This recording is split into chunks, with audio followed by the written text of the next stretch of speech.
Dr. Robin Faith Walsh, it's really wonderful to speak to you again. And I know you're always busy. How are you?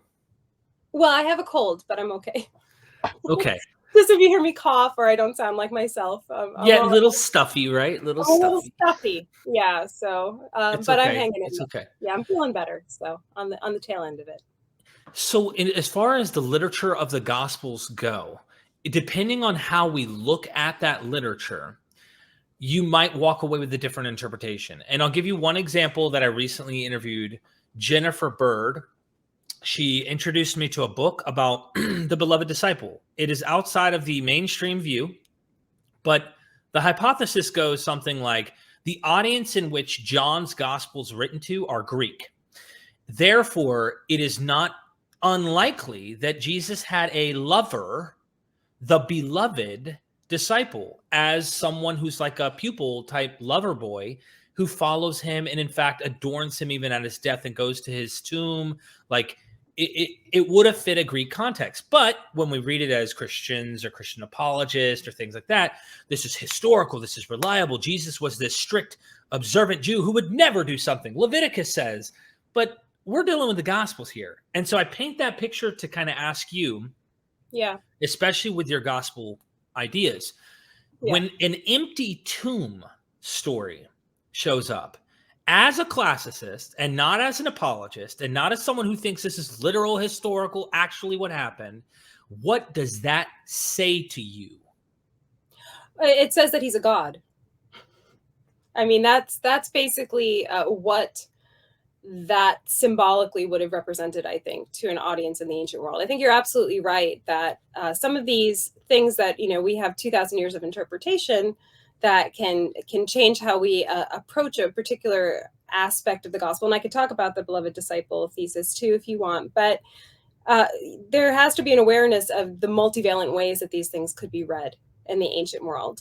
And the history of Greek literature is bodies disappearing because the person becomes a god. I mean, this is even what we see in material culture. So the Arch of Titus, right? When you have anybody who's been to Rome who has seen the Arch of Titus, which commemorates the fall of the temple and the Jerusalem War, Titus has himself on the back of an eagle flying up to heaven in the arch of the triumphal arch, which is a sign that he too, apotheosis, meaning he's being shot straight up to heaven.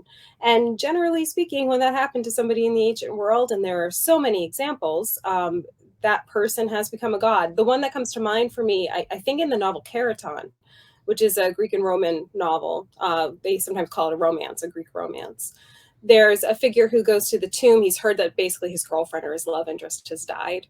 And he goes to the tomb to see her body and it's gone. And his first reaction is, oh, she's become a god. Like what god has stolen her away from me and like taken her up to heaven? So this is just, you have to expect, it's kind of, you could argue a different question. What did the gospel writer intend versus how it could be read? But we have to understand that this is a way it could be read. Right, because there are so many other examples in Greek literature, in Greek and Roman art, that you see the same thing. So, yeah, an empty tomb. Take that.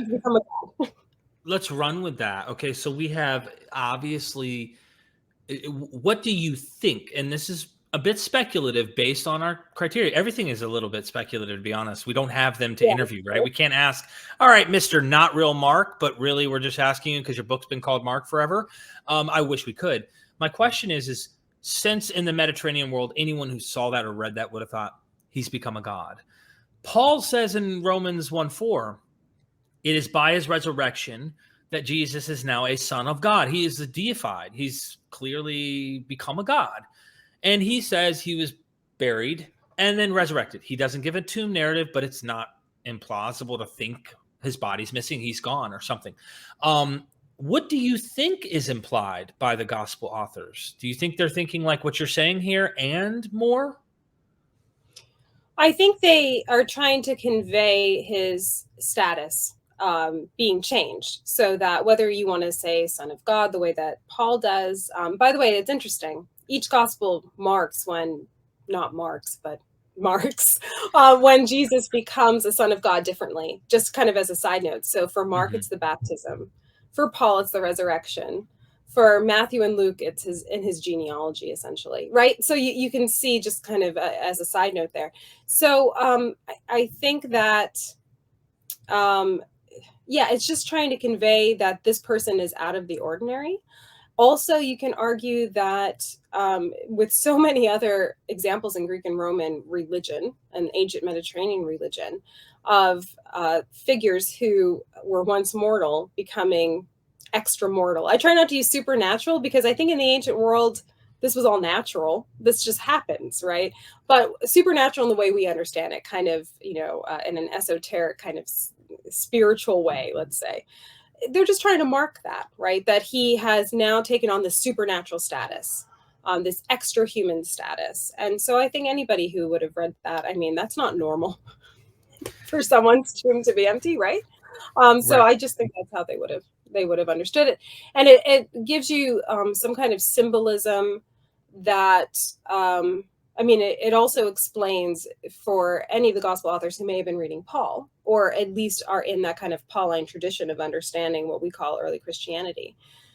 The key there is that Jesus's flesh, his human flesh, became spiritual flesh, pneumatic flesh. This is what Paul talks about in 1 Corinthians 15. This idea that there are different kinds of flesh, there's also spiritual flesh. And that's what Jesus has in being a resurrected body. And that's what you're going to get once you join this group, right? Because you're going to share in that spiritual, that pneumatic stuff. So you have to also have an empty tomb because his physical body is no longer, applicable to this situation. He has this is the power of his resurrection, right? And this is a gift that's being promised to everyone else, that your flesh, which is, as Paul says, weak, susceptible to the passions, it gets sick, it dies, right? That kind of weak flesh will be replaced by this pneumatic stuff that is holy, it's spiritual, and you're going to live in eternity that way. So it's also symbolizing that, because to have a physical body in the tomb wouldn't make any sense theologically based on what Paul sets up. Mhm. Because if you're being promised spiritual flesh, then there shouldn't be any human flesh anywhere left over, right? Yes, this is what to put the icing on the cake on my question. Just to point out, I have Cattell Berthelot. I don't know if you know her work, Jews and the Roman Rivals, Pagan Rome's Challenge to Israel. Great, great book. She pretty much just shows how pagan Rome and their ideas have absolutely saturated the Jews in every respect. Even the most like conservative of Jews have been influenced by the Roman world. And this is before Rome turned Christian. I say that to say, I've heard some scholars try to suggest that the disciples may have in fact stole the body to get rid of it. Now, I don't know where you land on this guess because it's completely speculative. But it is an accusation that is given to the disciples in one of the Gospels as a plausible explanation for why Jesus's body is missing. This is totally guesswork and just an opinion, but do you think that they really thought his body was missing somewhere? Or do you think by the time Paul's writing this, who cares and who knows? Who cares and who knows? It's impossible to reconstruct. Actually, the thing that it does make me think of, not to be like too one note, but I mean, this is something that I wrote about with the Satyricon.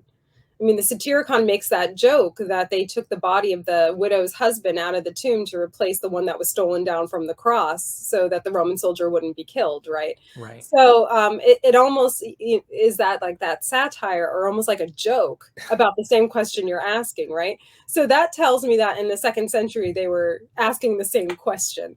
So that makes me think we're not going, if you buy my thesis that the Satyricon might be, a satire of Christianity, or at least portions of it. And so in that case, like here's a question that was outstanding in the 2nd century.